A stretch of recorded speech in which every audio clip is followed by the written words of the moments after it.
Howdy everyone, my name is Aydin Galloway. I'm Giuseppe Rizzi. And I'm Anthony Parks. And this is our project, Wireless Power Harvesting. This is the Department of Electrical Engineering, and under the advisors of Dr. Karsilayan, Dr. Silva-Martinez. Now, our research project is going to be harvesting ultra-low signals that are at microwave frequencies and converting them into 1 volt DC. More specifically, negative 30 dB of power coming in at 2.4 gigahertz and being converted to 1 volt. So for the purpose, as you can imagine, this circuit would be extremely useful. Wi-Fi power is absolutely everywhere in our modern day and age. Anywhere you go in a city, it's probably there. Now, the benefits is this circuit is going to be low maintenance and cordless. So it can be used in applications, maybe something similar to a smoke detector, something that you don't interact with for a very long time, but still requires power. Now, for example, you can trickle charge your devices, phone or laptop anytime you're around Wi-Fi. You could be receiving power from that and charging your devices that way. It can also be used in remote locations for low power sensor networks from space-based power. Here's a high-level diagram of the project. So we start with a 2.45 gigahertz coming in, like Wi-Fi. That goes to the antenna. That's a tiny 7 millivolt RMS signal at negative 30 dBm. This goes into our circuit, which is right here, represented by the PCB here. And finally, we have to produce a 1 volt DC output that we can use to flash an LED as proof of concept or do any of the other things that Anthony mentioned. So to break down the circuit that we're building, because this is what we're focusing on right here, is we have 3 pieces: impedance matching network, a rectifier, and finally the switching converters. What happens is with the 7 millivolt signal, the impedance matching network boosts that up to somewhere around 100 millivolts, and it's still AC at this point. Goes into the rectifier, and from there, with the rectifier drop, we get about 40 millivolts in the output. With 40 millivolts, the switching converter must then boost that up to the final 1 volt. And this 40 millivolts is still a tiny signal. So the impedance matching circuit, as Giuseppe explained, will need to take in as 20 millivolts peak to peak, the 7 millivolt signal and convert it to the boost converter. We also need to solve the impedance mismatch. So we're going to take 50 ohms and match it to 20 kilo ohms. Ideally, in this scenario, we're going to get 200 millivolts out, but that's going to be unlikely because the dial dropped and an ideal SWR of 1, but it's also unlikely. And so here's the rectifier that we built. Here you can see the actual circuit. And now this is a first draft printed circuit board, so I had to make some modifications to it.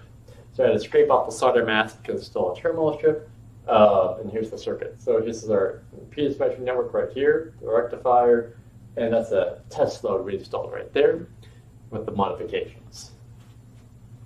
And so we also had to get a special diode. This diode is remarkably hard to install. We spent several hours on it, but we got it installed. The diode is a special diode. It's 55 millivolts drop at 0.1 milliamps, which is very great for our circuit. It works at 2.45 gigahertz though. There is a problem. It is an 0201 size, but we got it done. So this is our network analyzer output. So we can plug our device directly into the network analyzer. And here's the result that we simulated, and here's the result that we got. This isn't that good because we need a lower S11, and we're also off frequency. The off frequency part is just a tuning error. We can fix that in future revisions. And I'd like to fix the S1 too. And here's our output power at negative 25 dBm. Our circuit is actually pretty good at getting the power out that we wanted. So we need to take this and move it back to get more power, more voltage out for less power in. Here's our test setup right here, connecting directly to the signal generator. And here's the spectrum analyzer output of our voltage out. So for this project, obviously power is very important. We need to try to get harvest as much power from Wi-Fi as possible. So we're going to be looking at different topologies. Right now we're just using a simple LC matching network, but maybe we could use different topologies such as this or something else to harvest power from both the 2.4 gigahertz range and the 5 gigahertz range, which cities around the US and the world have started installing. So it's going to be very popular in the near future. We're also going to be finding relevant research, new topologies that have been developed, or maybe new technologies that could help the circuit in the future. Here is a theoretical circuit that we might implement in the future. As you can see, it utilizes the 2.4 gigahertz range right there and the 5 gigahertz range right there. So for the DC to DC converter, this circuit must operate with 40 millivolts in and then produce 1 volt out. The most vital part of this project is right here in this first stage, which must boost from 40 millivolts to 80 millivolts. And that stage must run an oscillator that works solely on 40 millivolts. So first, there's a bunch of specialized discrete components we must choose for the project. So the specialized diode that Ethan spoke about, also a zero threshold transistor, and another similar transistor were all used in this project to create such a low voltage oscillator and boost converter switch.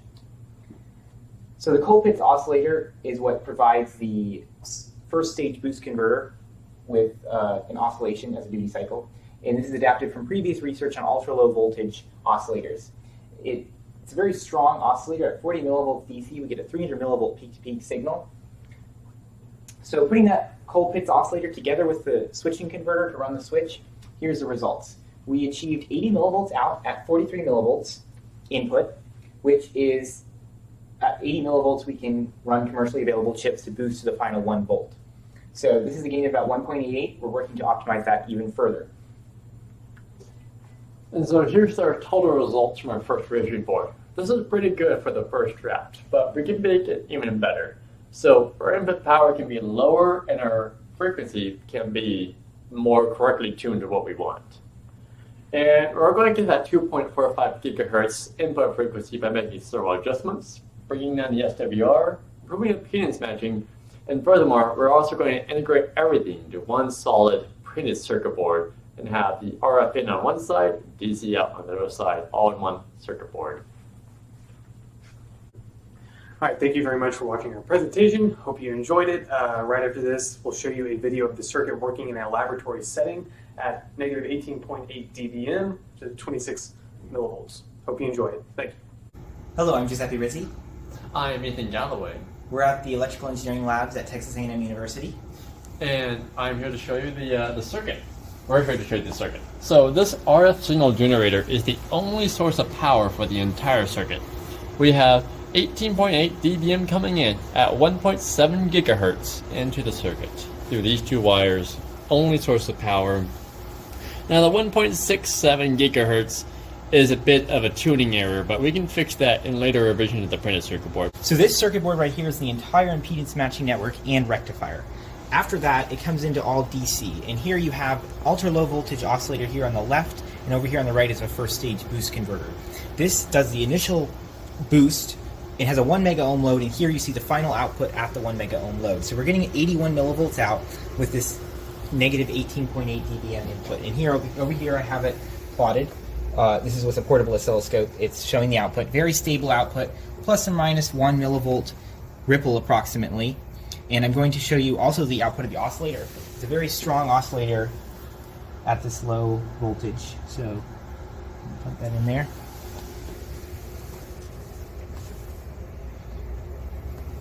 So here you can see a very strong, almost 300 millivolt peak-to-peak sine wave.